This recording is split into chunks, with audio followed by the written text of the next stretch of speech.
quarta-feira, 1º de novembro de 2000. Boa noite. O INSS começou hoje em todo o país o pagamento a aposentados e pensionistas. Até o dia 16 de novembro serão pagos benefícios a 19.400.000 segurados do Instituto. Boa noite.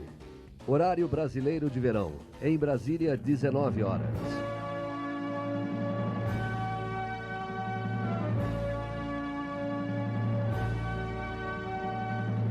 Há mais de 60 anos, a voz da cidade, a voz do campo, a voz do Brasil. Produção Rádio Brás. E hoje na Voz do Brasil você vai ter detalhes sobre a criação de mais de 1 milhão de empregos com carteira assinada no país. Saiba também o que será feito para revitalizar a indústria naval brasileira. E a nossa entrevista de hoje é com o diretor do Departamento de Inspeção de Produtos de Origem Animal do Ministério da Agricultura, Rui Vargas. Ele vai falar do que está sendo feito para garantir a saúde dos rebanhos e criações do país. Presidência da República. A integração gradual das polícias civil e militar foi defendida pelo ministro-chefe do Gabinete de Segurança Institucional da Presidência da República, Alberto Cardoso. Hoje ele proferiu palestra para estagiários da Escola Superior de Guerra, no Rio de Janeiro. Repórter Norma Neri. O ministro-chefe do Gabinete de Segurança Institucional da Presidência da República, general Alberto Cardoso, disse que as forças de segurança pública têm que reconquistar o tempo que perderam ao longo dos últimos anos para combater o crime organizado que se estruturou mais rapidamente que o setor. A constatação desse avanço, segundo ele, foi benéfica porque deixou-se de perder terreno. Ele defendeu a fusão das polícias civil e militar de forma gradual, já que o momento não é próprio para se fazer a fusão drasticamente. O processo, segundo ele, tem que começar com a integração operacional nas escolas de formação e no comando único das polícias com o secretário de Segurança que chefia as duas categorias. Argumentou que a fusão se daria depois de 5 anos para não se desestruturar um esquema que mal ou bem vem funcionando e fazer uma integração que pode ser considerada ineficaz. O general disse ainda que no estado do Pará já funciona um instituto onde são formados os oficiais da PM e os delegados da Polícia Civil com carga horária comum, o que permite uma unidade de doutrina. Do Rio de Janeiro, Norma Neri. E agora, ao vivo do Palácio do Planalto, o repórter Arthur Filho traz outras informações da Presidência da República. Arthur, boa noite. Boa noite, Ayrton. O presidente Fernando Henrique Cardoso lança na próxima segunda-feira o Programa de Reativação da Indústria Naval em Angra dos Reis, Rio de Janeiro. Serão construídos 4 navios petroleiros, estimados em 150 milhões de dólares. O evento acontece no terminal da Petrobras, na Baía de Ilha Grande, às 11h30 da manhã. Esse programa aumentará a eficiência e a competitividade da Marinha Mercante e da indústria da construção naval brasileira. Os representantes dos estaleiros nacionais receberão as cartas convite para a construção dos navios através da subsidiária da Petrobras, a Transpetro.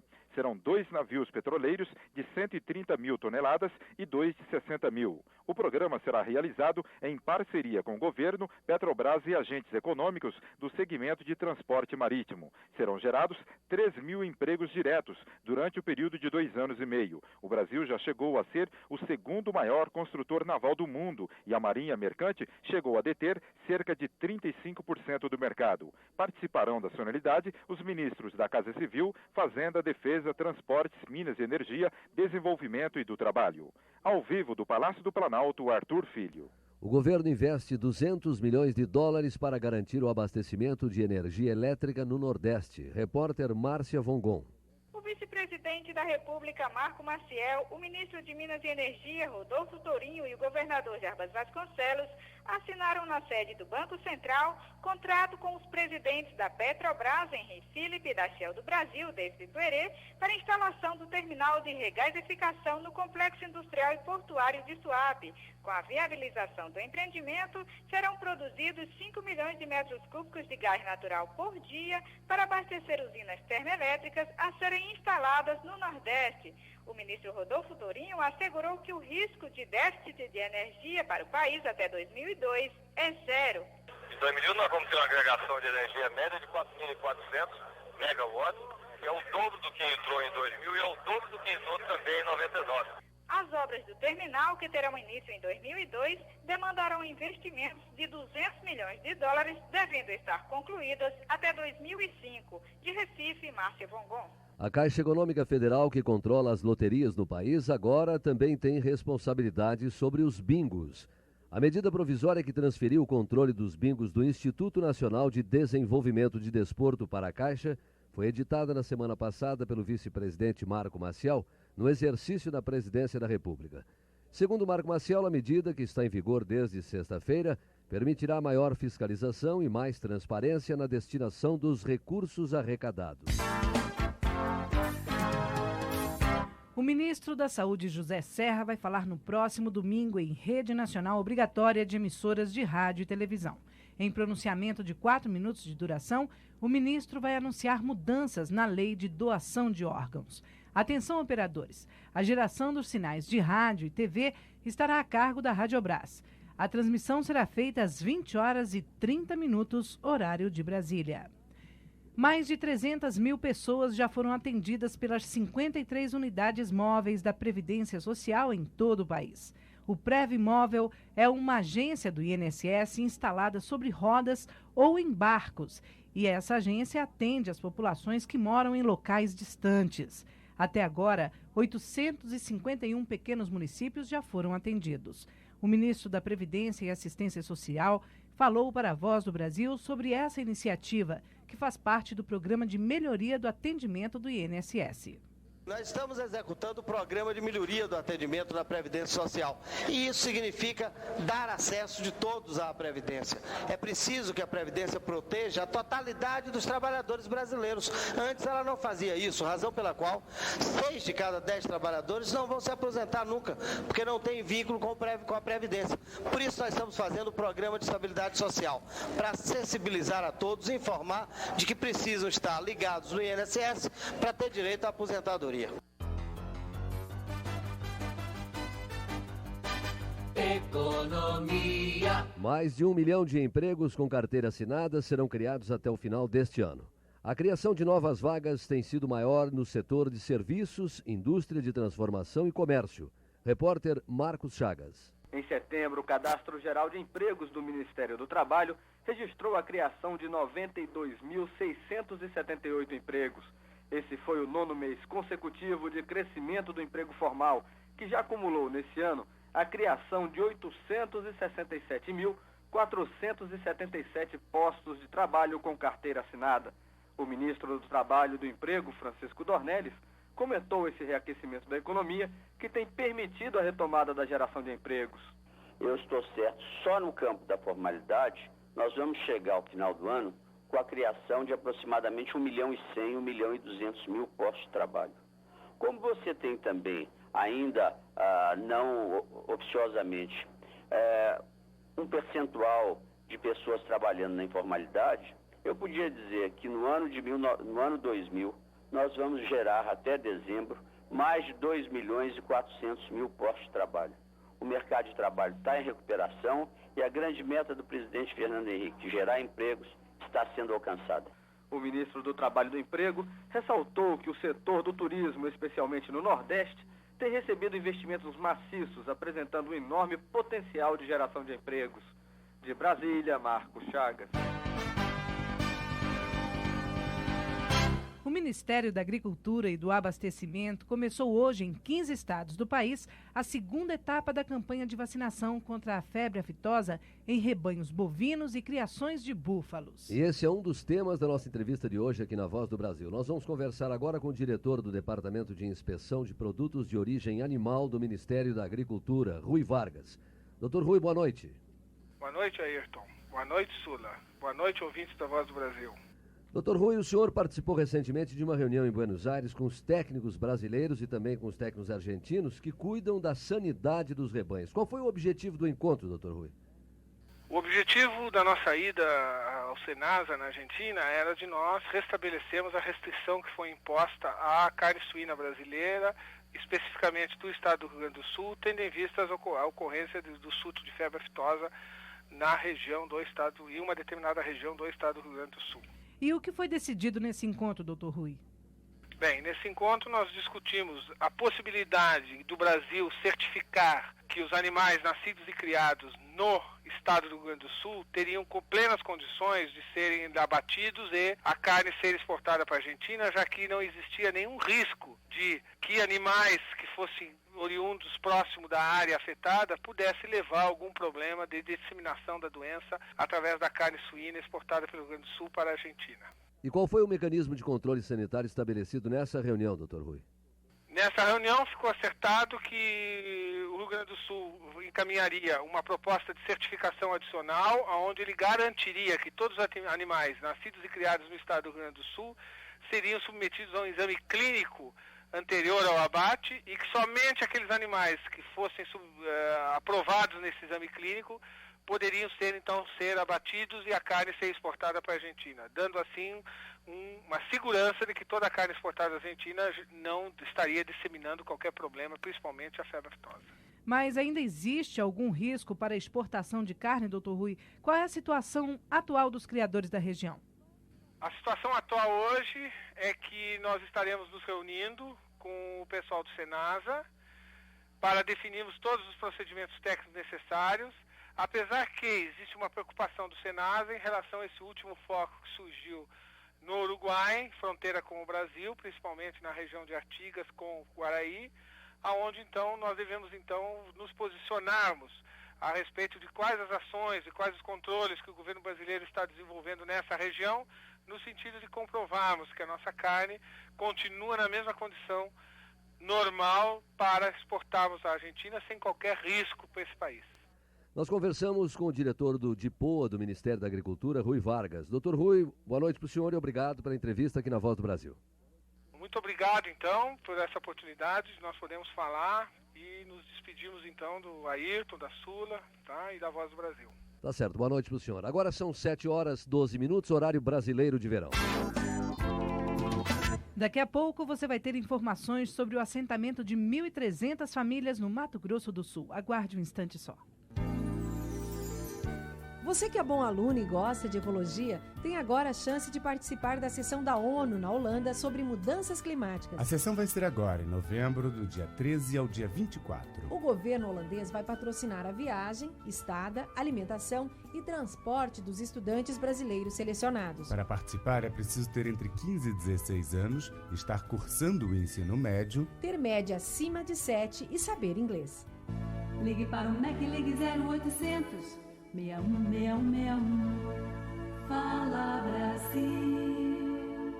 É isso aí, ligue para o Fala Brasil sempre que tiver algo a dizer ou a perguntar sobre educação. Guardou o número? 0800 616161. Você pode ligar até de um orelhão e não paga nada. Mas se preferir, escreva uma carta para o ministro Paulo Renato. É só enviar para a Caixa Postal 6242, Brasília, Distrito Federal. O ministro responde às cartas toda sexta-feira, aqui na Voz do Brasil.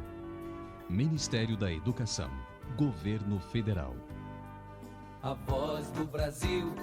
Rádio Brás.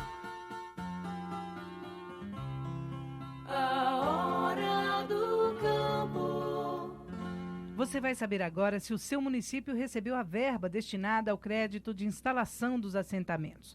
Os recursos são liberados pelos bancos oficiais e aplicados por meio das associações de assentamentos da reforma agrária de sua região.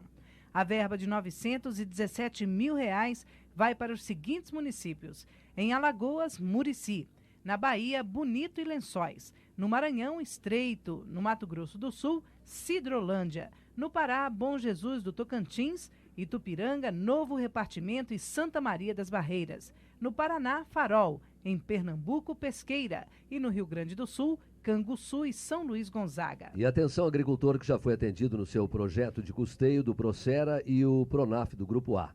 Você já pode procurar uma agência do Banco do Brasil ou do Banco do Nordeste e pedir o crédito de custeio para as lavouras dessa safra. O Pronaf Planta Brasil garante redução de juros e descontos especiais a quem paga em dia suas prestações. Os técnicos do INCRA, Emater, do Conselho Municipal de Desenvolvimento Rural ou da Secretaria do Pronaf no seu estado resolvem suas dúvidas, mas cuidado, não aceite intermediários e não pague taxas adicionais a ninguém.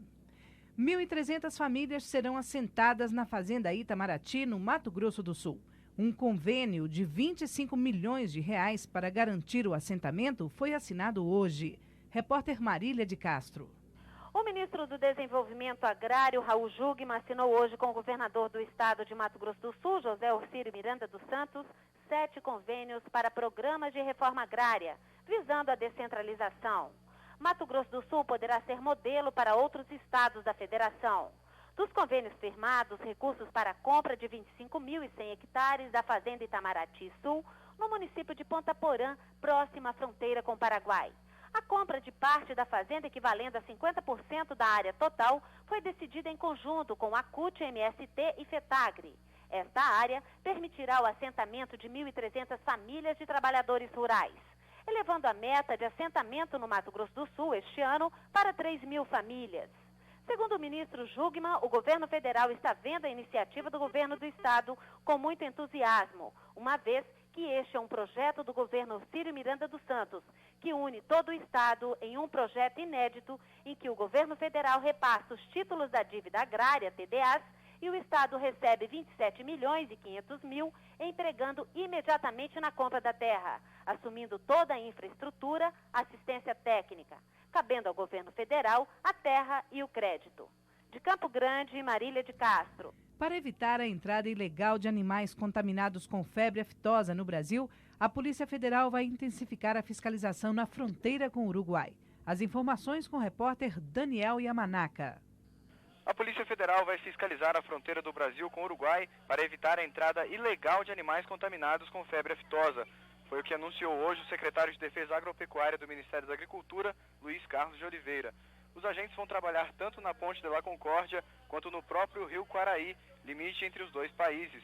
O governo uruguaio já está trabalhando para eliminar o foco encontrado semana passada na região de Artigas, fronteira com o Rio Grande do Sul, como explica o secretário Luiz Carlos de Oliveira. O Uruguai tomou todas as medidas de acordo com o que recomenda o Código Zoossanitário Internacional, mediante estreita comunicação com o governo brasileiro, com o Ministério da Cultura, delimitou a área, procedeu ao sacrifício num tempo bastante suficiente, rápido, evitou todo o trânsito a partir daquela região fechada, comunicou ao Brasil, inclusive, a suspensão de todo o certificado de exportação do Departamento de Artigas e, de acordo com os critérios técnicos científicos, de acordo com as recomendações do Código Zoossanitário, está absolutamente correto. Na próxima terça-feira, o secretário de Defesa Agropecuária e uma equipe do Ministério da Agricultura vão até a fronteira para acompanhar e auxiliar o trabalho do governo uruguaio.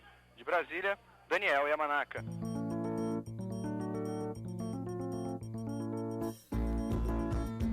3.278 famílias vão receber de 2 a 6 de novembro as cestas de alimentos da Conab. Essas famílias moram nos seguintes municípios: Itapitanga, na Bahia, Umari, no Ceará, São Sebastião do Alto, no Rio de Janeiro. E você pode ajudar o governo fiscalizando a distribuição das cestas de alimentos. Qualquer irregularidade, denuncie para a Comissão Municipal. As embalagens de alimentos terão que exibir tabelas detalhadas dos componentes nutricionais. A nova exigência é da Agência Nacional de Vigilância Sanitária. Repórter Lourival Macedo. O ministro da Saúde, José Serra, disse que a portaria entra em vigor daqui a 6 meses, para que os fabricantes tenham tempo de colocar em todos os produtos embalados as quantidades de calorias, gorduras insaturadas, colesterol, carboidratos, fibras, cálcio, ferro, sódio e proteínas. O principal objetivo é possibilitar a população se defender mais de más qualidades nutricionais dos alimentos. 38% dos brasileiros hoje estão acima do peso, muito obesos ou razoavelmente gordos. E isso implica em problemas para a saúde, para o coração, diabetes, até problema de câncer. E a nossa função aqui no Ministério da Saúde é antecipar os problemas e dar elementos para que a população possa ter uma nutrição melhor. Para o ministro José Serra, só com o controle do sobrepeso das pessoas, o país pode economizar R$ 1,5 bilhão por ano. Uma pesquisa do IBGE, realizada em 1997, indicou que cerca de 7% dos homens e 13,5% das mulheres são obesos no país. E se forem somados a esses números a quantidade de pessoas com excesso de gordura, temos 38% dos brasileiros com peso acima da faixa saudável. O ministro José Serra informou que o problema da obesidade está aumentando nas classes mais pobres da população. De Brasília, Lourival Macedo. Horário brasileiro de verão, agora em Brasília, 7h20. Depois do intervalo, você vai conhecer os novos projetos de parceria entre Brasil e Alemanha. Aguarde um instante só. Transportes. Ministro Eliseu Padilha. A campanha sobre a faixa de pedestres teve ótimos resultados. Goiânia e Recife já decidiram seguir o exemplo de Brasília, respeitar a vida. A faixa de pedestres ganhou destaque especial na nova edição da Cartilha sobre o Código Nacional de Trânsito. Escreva para a Caixa Postal 09522, em Brasília, e nós mandamos sua cartilha de graça. Ministério dos Transportes. Governo Federal. Trabalhador portuário. Quem ajuda o Brasil a crescer como você merece todo o respeito. Para garantir o seu direito, a escalação em rodízio para o trabalho já está sendo feita na maioria dos órgãos gestores de mão de obra dos nossos portos. Com isso, as regras que eram justas foram mantidas e serão respeitadas. Um ambiente de trabalho saudável, a gente faz assim, com parceria e paz. Grupo Executivo para a Modernização dos Portos. Ministério do Trabalho e Emprego. Governo Federal. A voz do Brasil. Rádio Brás. Brasil e Alemanha ampliam a parceria para o desenvolvimento de projetos conjuntos na área científico-tecnológica. O repórter Jorge Vanburgo tem as informações. O ministro da Ciência e Tecnologia, Ronald Sardenberg, e a ministra federal de Pesquisa e Educação da Alemanha, Edelgard Böllmann, assinaram nesta quarta-feira o memorando de entendimento sobre cooperação científica e tecnológica em áreas prioritárias. A partir deste memorando, um grupo de trabalho deverá fazer um mapeamento para acordos em biotecnologia, pesquisa do genoma, sistemas e tecnologias da informação. O documento dá continuidade ao Acordo sobre Cooperação em Pesquisa Científica e Desenvolvimento Tecnológico, assinado em março de 1996. Atualmente, os dois países desenvolvem cooperação nos campos de meio ambiente e pesquisas espaciais, além de diversas parcerias na área de conhecimento. Tanto Brasil quanto Alemanha informaram que estão previstos incrementos no orçamento para a área de pesquisa e desenvolvimento. Além disso, os ministros pretendem incentivar em seus países os investimentos por parte da iniciativa privada. De Brasília, Jorge Vanburg. 4 novas modalidades de papéis da dívida pública federal passarão a ser negociadas pela Bolsa de Valores do Rio de Janeiro a partir do próximo dia 9. A repórter Alana Gandra tem as informações. A Bolsa de Valores do Rio iniciou em caráter experimental a negociação de 4 novas modalidades de papéis da dívida pública federal que irão se somar aos títulos pré-fixados já negociados às letras do Tesouro Nacional. A negociação simulada dos títulos terá duração de uma semana, tempo em que as operações se desenvolverão de forma normal, embora sem liquidação financeira. A operação efetiva dos novos títulos no sistema eletrônico de negociação da Bolsa do Rio, Sisbex, se dará a partir do dia 9. As novas modalidades de papéis são letras financeiras do Tesouro, com juros pós-fixados indexados à taxa Selic, as notas do Tesouro Nacional Série D e as notas do Banco Central Série Especial, ambas atreladas ao dólar, além dos títulos indexados ao Índice de Inflação da Fundação Getúlio Vargas e GPM. O presidente da Bolsa do Rio, Carlos Reis, acredita que a inclusão dos 4 papéis no Sisbex elevará em cerca de 60% a média diária de negócios e deverá passar para R$1,8 bilhão já este mês. Do Rio de Janeiro, Alana Gandra. Momento Criança. Está sendo elaborado em Abaetetuba, no Pará, o projeto Família Irmã. O objetivo é acompanhar as famílias que estejam passando por problemas como separação e violência doméstica que prejudicam o desenvolvimento da criança e do adolescente. O projeto será realizado por meio de parceria entre as pastorais do menor e família, os conselhos tutelares e o juizado da infância da cidade. Esse foi o nosso Momento Criança de hoje. Produção Andi Unicef. Horário brasileiro de verão, agora são 7h25. Esta primeira parte da Voz do Brasil foi produzida pela Rádio Brás. Uma boa noite e até sexta-feira. É isso aí, sexta-feira às 7 horas a gente volta. Um bom feriado para você e até lá.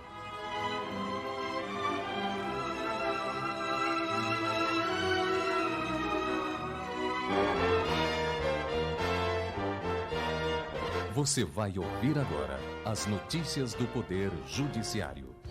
Para a juíza gaúcha Ellen Northfleet, a sua indicação para ocupar o cargo de ministra no Supremo Tribunal Federal consolida considerável progresso para a condição feminina no país. Ellen Grace Northfleet, de 52 anos, integrante do Tribunal Regional Federal da 4ª Região, sediado em Porto Alegre, diz que fica muito honrada com a indicação do presidente da República para ocupar a vaga que decorre da aposentadoria do ministro Otávio Galotti no STF. Diz que recebe a cátedra com a responsabilidade de ser esta a primeira vez que uma brasileira tem seu nome submetido à aprovação daquela casa legislativa para o exercício de tão elevadas funções. Acrescenta que este fato representa um progresso para a condição feminina no Brasil, estando inserida numa trajetória coletiva. A ministra indicada para o cargo comunica ainda que o processo constitucional de escolha deverá prosseguir com a necessária apreciação pelo Senado, que exercerá suas prerrogativas constitucionais próprias. O presidente do Superior Tribunal de Justiça disse que a indicação da juíza gaúcha Ellen Grace Northfleet para o Supremo Tribunal Federal, em vaga deixada pelo ministro Otávio Galotti, que se aposentou, recaiu sobre um excelente nome. O ministro Paulo Costa Leite observou que em nenhum momento, ao defender anteriormente a indicação de um ministro do STJ para a vaga, colocou restrições ao nome da juíza, cuja competência profissional sempre fez questão de destacar. Disse que defendeu a tese de que, no caso do presidente da República optar pela nomeação de um membro do Judiciário e não de alguém fora dos quadros da magistratura, deveria ser seguida a ordem natural da organização do Judiciário, esclareceu o presidente do STJ. A Associação dos Magistrados Brasileiros divulgou nota rebatendo as críticas feitas pelo líder do governo no Senado Federal, senador José Roberto Arruda, à decisão do Supremo Tribunal Federal, que reconheceu o direito dos servidores do Judiciário à reposição de 11,98% decorrente de perda salarial na conversão de Cruzeiro Real para URV em 1994. Segundo a AMB, nos dias de hoje, o magistrado não pode, não deve estar alheio às questões políticas que dizem respeito ao seu meio, pois o juiz é, antes de tudo, um cidadão. Portanto, recorrer à ultrapassada máxima de que o juiz deve falar somente nos autos equivale a mandar que alguém se cale. A nota assinada pelo presidente em exercício da AMB, Sebastião Coelho da Silva, termina dizendo que engana-se o líder do governo se pensa que, com ameaças de corte no orçamento do Judiciário, calará a magistratura brasileira. E o presidente do Superior Tribunal de Justiça, ministro Paulo Costa Leite, garantiu que qualquer processo referente a denúncias contra integrantes do Legislativo ou do Tribunal de Contas do Amapá que cheguem ao STJ será devidamente examinado. A garantia foi dada ao receber em audiência o governador daquele estado, João Capiberibe, e um grupo de deputados. A comitiva pediu apoio da Corte Superior para que as ações judiciais que tratam de denúncias de irregularidades no Legislativo tenham soluções mais rápidas. Ao ouvir queixas sobre a demora da Justiça no julgamento dos casos envolvendo denúncias contra os presidentes da Assembleia Legislativa do Amapá e o Tribunal de Contas do Estado, o ministro Paulo Costa Leite explicou que vem se empenhando para que o Congresso Nacional mude as leis processuais. Acrescentou que essa legislação possibilita inúmeros recursos contra decisões judiciais que atrasam a solução de conflitos. O Pleno do Tribunal Superior do Trabalho aprovou a criação e implantação do Programa de Gestão de Documentos dos Processos Judiciais, conjunto de procedimentos e operações técnicas referentes à produção, tramitação, uso, arquivamento, desarquivamento e acesso aos processos judiciais do tribunal. A coordenação do programa caberá à Comissão Permanente de Documentação do Tribunal, presidida pelo ministro João Oreste Dallazen, e para implementar foi criada a Comissão de Avaliação. Formada pelo diretor do setor de arquivo permanente do TST, por um arquivista e por 2 servidores da área judiciária, a comissão poderá contar também com historiador e um representante da OAB. A Ordem dos Advogados do Brasil já indicou a advogada Maria Cristina Irigoyen Peduzzi e a comissão vai integrar ainda um membro do grupo de trabalho para os arquivos do Poder Judiciário. E o Supremo Tribunal Federal está com o horário de todos os seus computadores sincronizado com o relógio atômico internacional. Para isso, a Secretaria de Informática do STF usou como referência de hora a que utiliza a escala Tempo Universal Coordenado. Conforme explicações do secretário de Informática do Supremo, Leonardo Alan da Costa, a partir dessa sincronização, o STF aumentará a precisão do registro da hora de entrada e do andamento de todos os processos e petições. Além do relógio atômico, outros serviços oferecidos por esse departamento do Observatório Nacional são o horário de verão, fusos horários, laboratório primário de tempo e frequência e hora legal brasileira. De acordo com o secretário Leonardo Alan da Costa, um relógio UTC tem a mesma variação relativa que um relógio com um tempo atômico internacional. Os assuntos que foram destaque nesta edição. Juíza Ellen Northfleet afirma que sua indicação para o Supremo consolida progresso da condição feminina. Ministro Paulo Costa Leite elogia a indicação da ministra Gaúcha para o STF. TST implanta programa de gestão de documentos. Boa noite. Notícias do Poder Judiciário. Produção da Secretaria de Imprensa do Supremo Tribunal Federal. A seguir, o Noticiário do Poder Legislativo.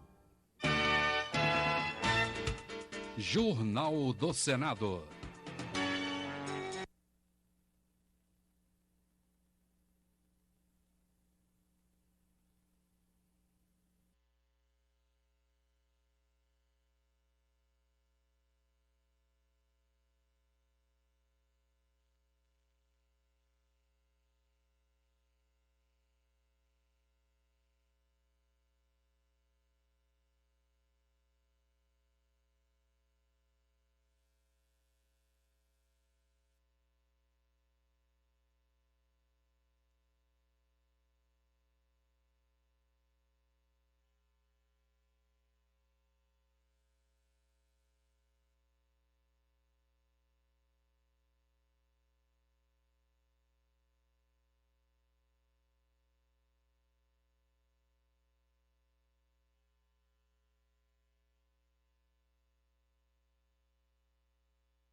Fundamental a gente mudar esse sistema para que prevaleça as ideias e não a capacidade de arrecadar recursos.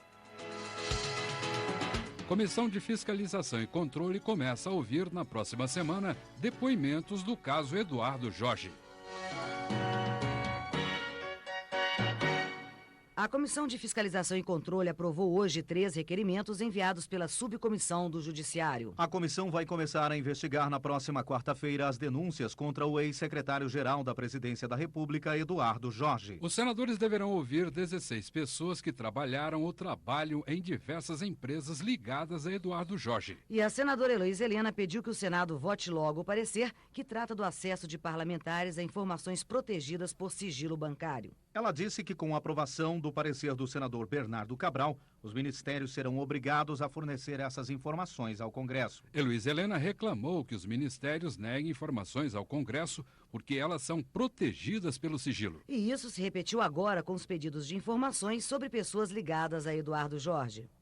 Não nos serve apenas a balela da quebra de sigilo bancário do senhor Eduardo Jorge. Ele já encaminhou. O problema não é o senhor Eduardo Jorge. O problema são os seus parceiros, os seus comparsas, porque efetivamente alguém que fica tanto tempo ao lado de uma grande personalidade política como o presidente da República não deixaria rastro rastros nas suas contas pessoais.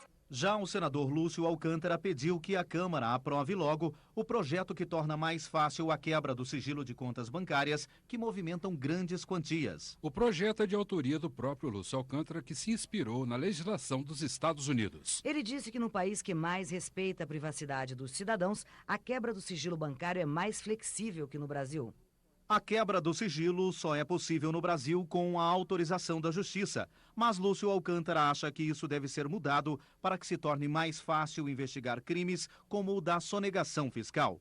O que não se pode é se transformar o sigilo bancário num fetiche, sacralizar o sigilo bancário para cobertar corrupção, narcotráfico, desvio de dinheiro público, sonegação. Não se pode invocar o sigilo para isso. Por que se quer tanta CPI? É porque só se consegue descobrir o problema do sigilo bancário, do sigilo fiscal, se for numa CPI. O senador Ramstep anunciou que foi assinado hoje convênio para a divisão da fazenda Itamaraty, no Mato Grosso do Sul. Na fazenda, que tem 25 mil hectares, vão ser assentadas 1.200 famílias. Segundo o senador, será possível desenvolver um projeto modelo de assentamento, porque as terras são de boa qualidade. A fazenda que está sendo adquirida possui toda a infraestrutura indispensável para que as famílias que forem assentadas possam realmente trabalhar e viver do trabalho no campo. E o senador Osmar Dias apresentou o projeto que regulariza o trabalho no campo. Ele propõe jornada de trabalho de 44 horas semanais, com 2 horas extras por dia, 11 horas de descanso entre um dia e outro de trabalho e banco de horas. Para Osmar Dias, a legislação atual acaba estimulando o trabalho informal no campo, com os chamados boias frias. Que Deus me livre, aquilo não é vida. Submeter o cidadão a uma vida onde o trabalho é apenas eventual, onde comer é apenas uma expectativa, onde colocar o filho na escola é apenas uma esperança. Submeter o cidadão a morar de forma desumana nas periferias dos grandes centros e sobre um caminhão, caminhar muitas vezes ou andar muitas vezes 30, 40 quilômetros em busca de um trabalho pesado. O líder do PSDB, senador Sérgio Machado, defendeu a reforma política e disse que o momento pós-eleitoral é adequado para essa discussão. Para ele, a reforma precisa tratar, entre outros assuntos, da fidelidade partidária, do fim da coligação em eleições proporcionais e do financiamento público das campanhas. É fundamental a gente mudar esse sistema, fazer financiamento exclusivamente público, para dar transparência, para dar igualdade de condição entre os candidatos, para que prevaleça as ideias e não a capacidade de arrecadar recursos. Em instantes, ministro diz que clubes de futebol devem mais de 200 milhões de reais à Previdência. A TV Senado, agora mais perto de você. A programação já pode ser sintonizada por todas as antenas parabólicas do país. Basta ajustar o receptor de satélite no canal 8, polarização horizontal. Informe como você está recebendo o sinal, ligando para o serviço Voz do Cidadão, 0800 61 22 11. A ligação é gratuita. TV Senado, 24 horas no ar. Os clubes de futebol devem 218 milhões de reais para a Previdência Social. Foi o que afirmou o ministro da Previdência, Valdec Ornelas, em depoimento hoje na CPI do futebol. A reportagem é de Vladimir Espinosa. Os números da renúncia fiscal apresentados pelo ministro surpreendem. São 61 milhões e 300 mil reais, enquanto a arrecadação é de 48 milhões de reais ao mês. Valdec Ornelas acredita que a renúncia fiscal para o setor poderia financiar parte do reajuste do salário mínimo. O ministro aponta como soluções para o aumento da arrecadação previdenciária no setor a exigência por parte do Conselho Nacional de Desportos de certidão negativa da Previdência para empresas nacionais e estrangeiras e o estabelecimento da responsabilidade pessoal dos dirigentes envolvidos nas negociações de venda de atletas. Para o senador Álvaro Dias, presidente da CPI do futebol, os números trazidos pelo ministro demonstram a existência de uma grande rede de sonegação nos clubes. É uma demonstração de que o buraco é grande, não é? Que há muita sonegação, além daquilo que se constatou através do Banco Central, a evasão de divisas, a lavagem do dinheiro, esta sonegação dos recursos da Previdência é enorme. Entre os clubes que mais devem à Previdência estão o Flamengo, com 21 milhões e meio de reais, o Fluminense, que deve 10 milhões e 200 mil, e o Palmeiras, com uma dívida de 7 milhões de reais. O deputado federal Eurico Miranda, vice-presidente do Vasco da Gama, deverá depor na CPI. A afirmação é do senador Álvaro Dias. Segundo o presidente da comissão, o deputado poderá usar a prerrogativa que tem como parlamentar e ser ouvido em seu próprio gabinete. O senador Pedro Simon parabenizou o presidente Fernando Henrique Cardoso pela indicação de Ellen Grace Northfleet para o cargo de ministra do Supremo Tribunal Federal. Juíza do Tribunal Regional Federal de Porto Alegre, Ellen Grace é a primeira mulher no Supremo. Há muito tempo que nós sabemos que as mulheres estão ocupando o seu lugar, há muito tempo que elas vêm ocupando o seu espaço, mas faltava isso. Quer dizer, até no Exército já tem, na Marinha, na Aeronáutica, nos outros órgãos do Tribunal já tinha, mas não tinha no Supremo. E a senadora Emília Fernandes afirmou que a indicação de Ellen Grace para o Supremo marca um momento histórico em que as mulheres brasileiras aumentam a participação na vida pública. Nós estamos num contexto histórico onde é fundamental deflagrar mudanças na cultura, não apenas político-partidária deste país, mas também na participação e nas decisões governamentais e na presença das mulheres nos diferentes poderes. A presença da juíza Ellen, sem dúvida, é um marco histórico significativo. E o senador Antônio Carlos Magalhães informou que a indicação de Ellen Grace para o Supremo Tribunal Federal deverá ser votada dia 20 de novembro pelo plenário do Senado. O senador Francilino Pereira registrou os 190 anos de criação da Biblioteca Nacional. Ele lembrou que a Biblioteca Nacional tem hoje o 8º maior acervo do mundo e a Unesco e a Academia Brasileira de Letras reconhece a instituição como centro de pesquisa tecnológica e científica. Por tudo isso, o senador acha justo que os funcionários tenham melhores salários. Havemos de admitir que a situação salarial dos servidores da Biblioteca Nacional, por ruim que é, os leva ao desestímulo, à evasão, mesmo porque nenhum adicional lhes é assegurado, mesmo que detenham título de especialização, de mestrado ou de doutorado.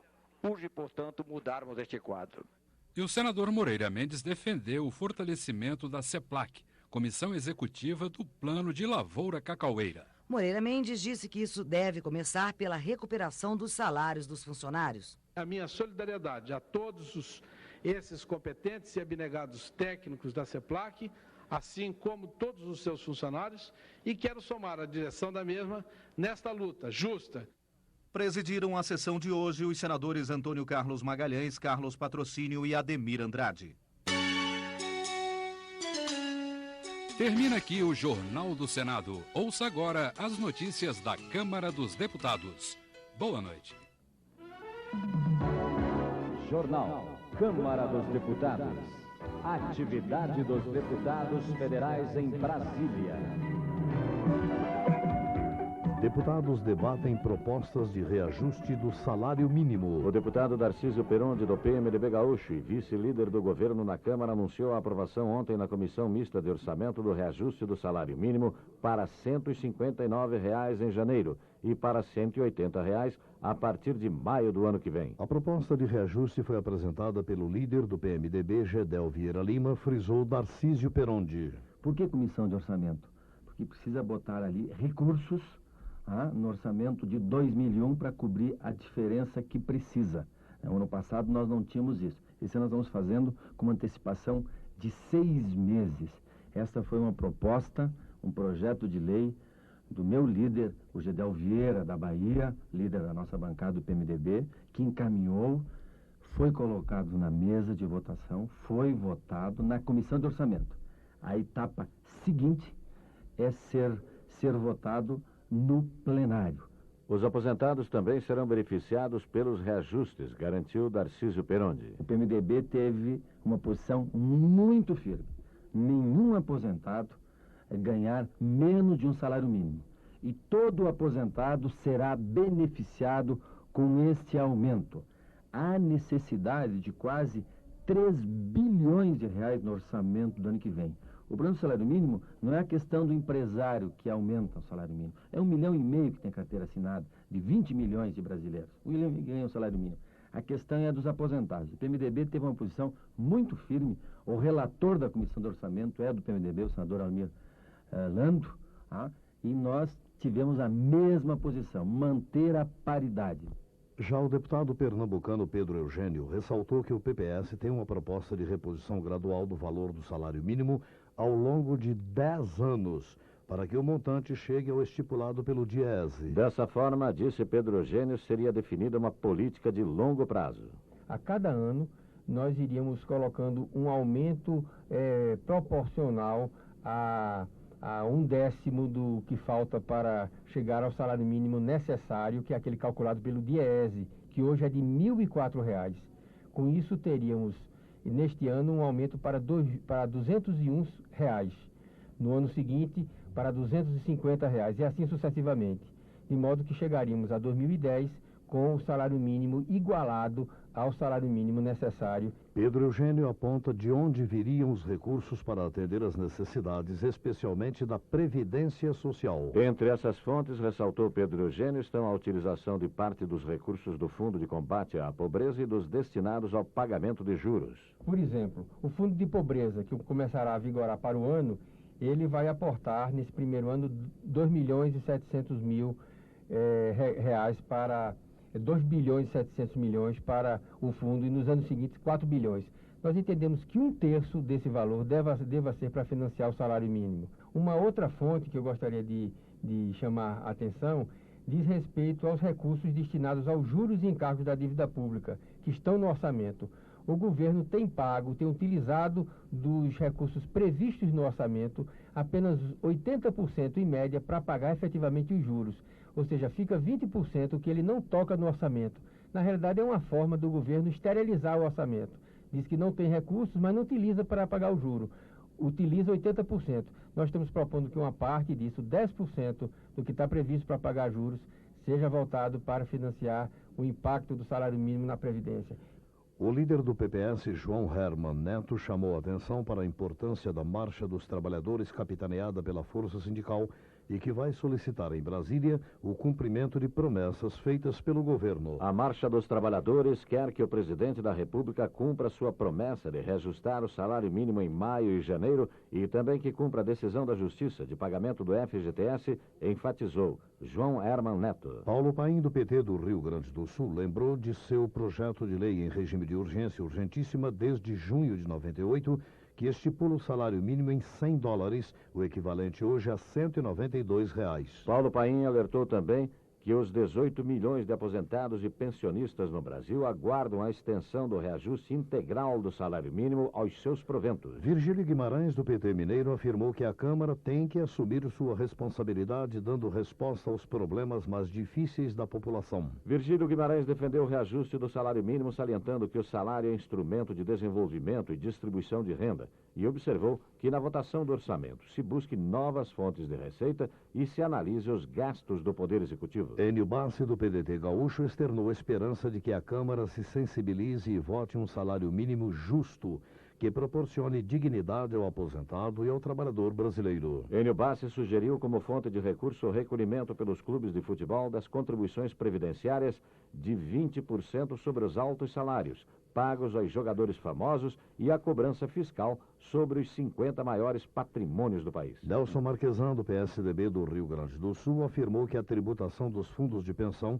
é, na verdade, uma bitributação, uma vez que os trabalhadores brasileiros pagam mais impostos que os bancos. Nelson Marquesan afirmou que os fundos de pensão viabilizam muitos projetos sociais, representando uma poupança interna fundamental para o desenvolvimento do país. Eurípides Miranda homenageou os servidores públicos pelo dia 28 de outubro, dedicado à categoria, e divulgou o artigo Pela Dignidade dos Serviços Públicos, publicado na Folha de São Paulo, em que a CUT acusa o governo federal de tentar destruir os serviços públicos. Eurípides Miranda lembrou que o Estado tem funções sociais que não podem ser substituídas pelas leis de mercado, sendo imprescindível o funcionário público para garantir um mínimo de qualidade aos serviços essenciais. Márcio Reinaldo Moreira, do PPB de Minas Gerais, solicitou ao presidente Fernando Henrique e aos ministros da área econômica providências urgentes para garantir o funcionamento do Instituto Nacional de Pesquisa Industrial. Enfatizando o papel fundamental do INPI, Márcio Reinaldo Moreira criticou a dispensa de aproximadamente 1.000 empregados, afirmando que a decisão inviabiliza ainda mais a administração do Instituto, que já funciona em condições precárias.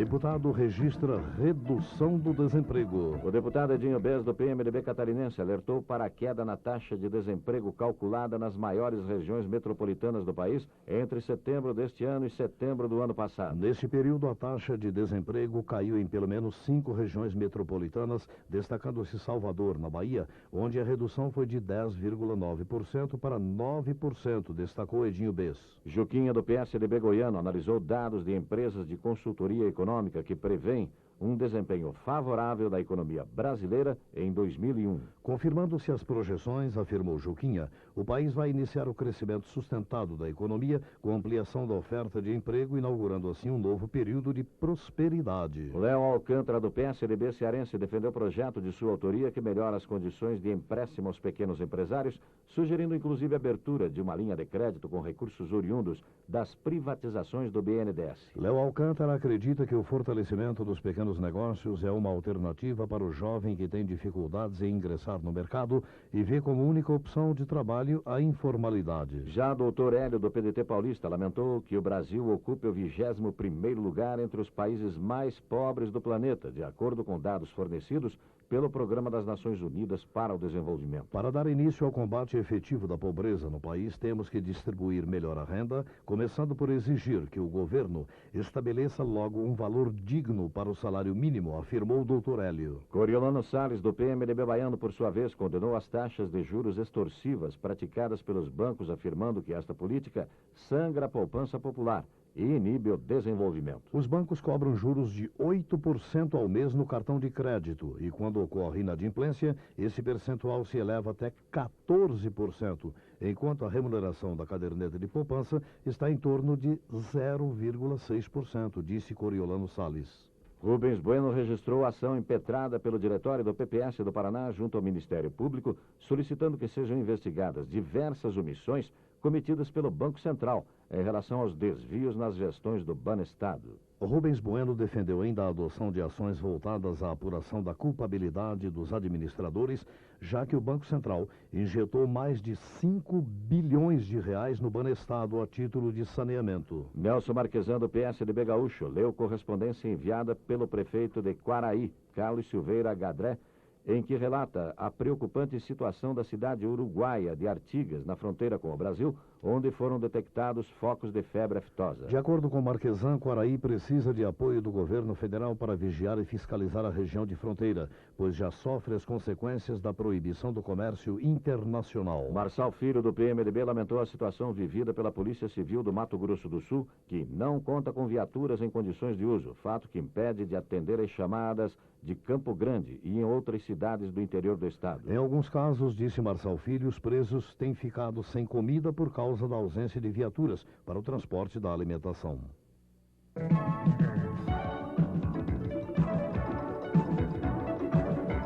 Aumento dos recursos destinados à saúde. Eduardo Jorge, do PT paulista, lembrou a importância da proposta de emenda à Constituição, já sancionada pelo presidente da República, que aumenta o percentual de verbas a ser aplicado no Sistema Único de Saúde a partir deste ano. Eduardo Jorge enfatizou que estados e municípios também terão que alterar seus orçamentos pela nova lei, elevando o percentual de investimentos anual no SUS evitando desta forma problemas com os tribunais de contas. Walter Pinheiro, do PT da Bahia, reclamou da demora na regulamentação da profissão do agente comunitário de saúde. Segundo Walter Pinheiro, enquanto os agentes de saúde não tiverem sua carreira regulamentada, não terão direitos sociais básicos, como a licença médica para tratamento da própria saúde. Marcos Sintra, do PL Paulista, defendeu o projeto de lei que institui a obrigatoriedade de exame prático para a habilitação de cirurgiões dentistas. Marcos Sintra afirmou que o projeto representa um antigo anseio do Conselho Federal de Odontologia, que será o responsável pela aplicação da prova prática. Márcio Bittar, do PPS do Acre, solicitou à Secretaria de Vigilância Sanitária que fiscalize a divulgação dos medicamentos nos meios de comunicação para evitar a propaganda enganosa e o estímulo à automedicação. A Venzoar Arruda, do PT paraibano, defendeu o projeto de lei de sua autoria que obriga a construção de cisternas para a captação de água das chuvas na região do semiárido nordestino. Salientou a Venzoar Arruda que a medida é de grande importância para o nordestino do semiárido, que vive em condições aviltantes devido às longas estiagens que caracterizam a região. Oposição analisa resultados das eleições municipais. A deputada Vanessa Graziotin, do PCdoB do Amazonas, comentou a vitória dos partidos de oposição nas eleições municipais, em destaque o PT, afirmando que esse é um recado contra a política de arroxo do governo federal. Para se ter uma ideia desse crescimento, afirmou Vanessa Graziotin, antes eram 5 as prefeituras de capitais administradas por partidos de oposição e agora, após as eleições, elas somam 10. O deputado baiano Walter Pinheiro afirmou que o crescimento do PT nas eleições municipais demonstra que o brasileiro aderiu a um partido que não abre mão de administrar ao lado da população e de forma ética e honesta. Na opinião de Walter Pinheiro, a população, além de não suportar mais a política do governo, foi conhecendo as experiências e inovações das cidades administradas pelo PT, decidindo depositar sua confiança nesse novo caminho. Geraldo Magela, do Distrito Federal, afirmou que o PT obteve êxito nas eleições porque demonstrou que tem programa e proposta de governo, além de ética e coerência para governar. Para Magela, a população clama por mudanças, pois não aguenta mais a política econômica de desemprego e arroxo salarial imposta pelo governo. Aloysio Mercadante, de São Paulo, assegurou que a vitória do PT em 187 prefeituras significa uma chama de esperança e a demonstração de que o Brasil mudou. Para Mercadante, o povo votou pela ética e transparência na política, contra o fisiologismo e a impunidade dos poderosos, observando que o sentimento do povo foi de protesto também contra a estagnação econômica, o arroxo salarial, o desemprego e a situação dos aposentados. Mercadante frisou que o PT capitalizou esse sentimento do povo porque a oposição buscou alternativas para o desenvolvimento do país, citando projetos como Bolsa Escola, orçamento participativo e na saúde adotou a medicina preventiva e o médico em família. Fernando Ferro, por sua vez, considerou preconceituosas as análises de parte da imprensa sobre o resultado das urnas, que rotulam as vitórias da esquerda como se fosse concessão da direita, e afirmam que as tendências moderadas da oposição estejam ocupando maior espaço. Para Fernando Ferro, do PT de Pernambuco, a esquerda não se afastou de seu ideal, mas foi o eleitor que optou por mudanças, escolhendo uma política com ética e seriedade demonstrada nas experiências administrativas de seu partido. Já o deputado Nelson Pellegrino destacou a vitória do PT em importantes cidades no interior da Bahia. Nelson Pellegrino ressaltou ainda o fato de ter acompanhado a eleição em Belém, onde o prefeito Edmilson Rodrigues reelegeu-se contra o atraso representado pelo seu opositor, garantindo a mais populosa cidade da região norte para o PT. Pedro Wilson, do PT de Goiás, agradeceu o empenho do partido e sua militância no trabalho desenvolvido em sua campanha vitoriosa Prefeitura de Goiânia. Segundo Pedro Wilson, sua vitória é resultado da insatisfação popular em relação às administrações anteriores aliadas ao governo, que seguiram a política neoliberal do Executivo Federal. João Grandão, do PT, enfocou a disputa eleitoral no Mato Grosso do Sul, onde seu partido passou de 2 para 11 prefeituras, o que comprova que a sociedade está atenta aos projetos dos partidos políticos. João Grandão destacou o empenho da militância petista no segundo turno das eleições municipais e o resultado obtido pelo PT, mostrando que a sociedade aprova os programas implantados nas administrações do Partido dos Trabalhadores. Fernando Ferro, do PT de Pernambuco, manifestou alegria pela vitória de João Paulo, prefeito eleito de Recife, que foi vítima de campanha preconceituosa por parte das oligarquias do Estado. Fernando Ferro afirmou que houve uma vitória tripla em Recife contra os governistas do PFL, PMDB e PSDB, sendo uma resposta à falta de política social desses partidos. Dr. Hélio, do PDT paulista, parabenizou o Partido dos Trabalhadores pela eleição do candidato João Paulo à Prefeitura de Recife, destacando que o pleito representou a vitória da ética contra a discriminação e o abuso do poder econômico. Eduardo Campos, do PSB pernambucano, registrou que o resultado das eleições em Recife e Olinda representaram a vontade popular, apesar das calúnias e do preconceito divulgados durante a campanha. Eduardo Campos aproveitou a oportunidade para conclamar o Congresso Nacional para dar fim ao Instituto da Reeleição, evitando assim o uso da máquina pública para promoção de candidatos. Luiz Sérgio, do PT do Rio de Janeiro, também manifestou preocupação com a falta de conteúdo nas discussões e o baixo nível dos debates políticos do ponto de vista ético, com o uso de assuntos da vida pessoal dos candidatos sendo comentados. Além de recorrer ao racismo, foram abordados temas que não são da competência de prefeitos, como a legislação sobre drogas, aborto e condenação de presos, lamentou Luiz Sérgio, que cobrou a inclusão de um código de ética na reforma política. Sobre o crescimento das oposições, Bispo Rodrigues acredita que a direita, que governa há 30 anos o Brasil, não tem soluções para os problemas de saúde, educação, moradia, transporte, segurança e outras questões que afligem o brasileiro. Bispo Rodrigues comentou que vai ser difícil os deputados governistas conseguirem a sua reeleição, pois o povo já mostrou na eleição municipal que não acredita mais em discursos generosos e oportunistas da elite dirigente. Bispo Rodrigues, do PL do Rio de Janeiro, criticou ainda as pesquisas eleitorais na capital fluminense, que escondeu do eleitorado o crescimento da candidatura do PTBista César Maia contra o PFL de Luiz Paulo Conde. Márcio Bittar, do PPS do Acre, também destacou a vitória das oposições nas últimas eleições municipais, mas enfatizou que ainda é preciso lutar contra o abuso do poder econômico e as tentativas de manipulação das pesquisas de opinião. Pompeu de Matos, do PDT, solicitou ao Tribunal Superior Eleitoral que seja feita perícia em pelo menos 1% das urnas eletrônicas do Rio Grande do Sul. Apesar de considerar um avanço a adoção de urnas eletrônicas no processo eleitoral, Pompeu de Matos sugeriu aos ministros do TSE que permitam a amostragem de algumas urnas para reforçar a credibilidade e a lisura das eleições. Jovan Freitas, do PMDB goiano, considera imprescindível que o Congresso Nacional coloque um basta nas brechas legais que têm permitido que oportunistas se lancem em aventuras eleitorais através de microlegendas partidárias. Algumas dessas legendas, disse Jovan Freitas, negociam espaço na TV a que tem direito em troca de dinheiro e indiretamente comprometem a credibilidade de todos os demais partidos.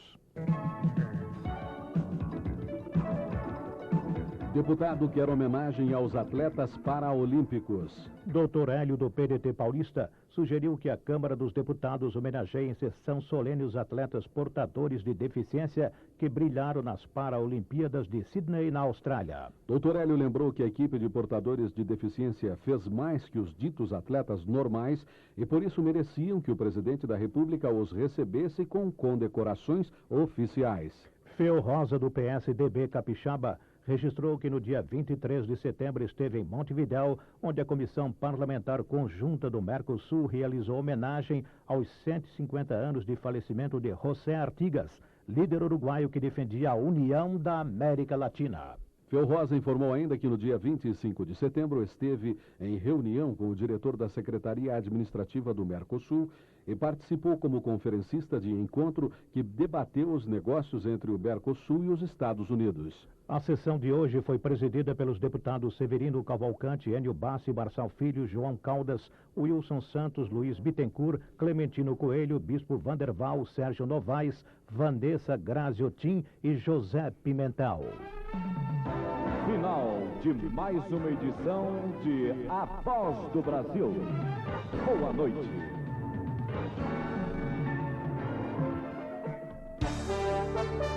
Rede Nacional de Rádio, Rádio Nacional Brasília, Rádio Nacional Rio de Janeiro, Rádio Nacional do Brasil, Rádio Nacional FM, Rádio Nacional da Amazônia. Emissoras Rádio Brás, ligando o Brasil e o mundo nas ondas do rádio.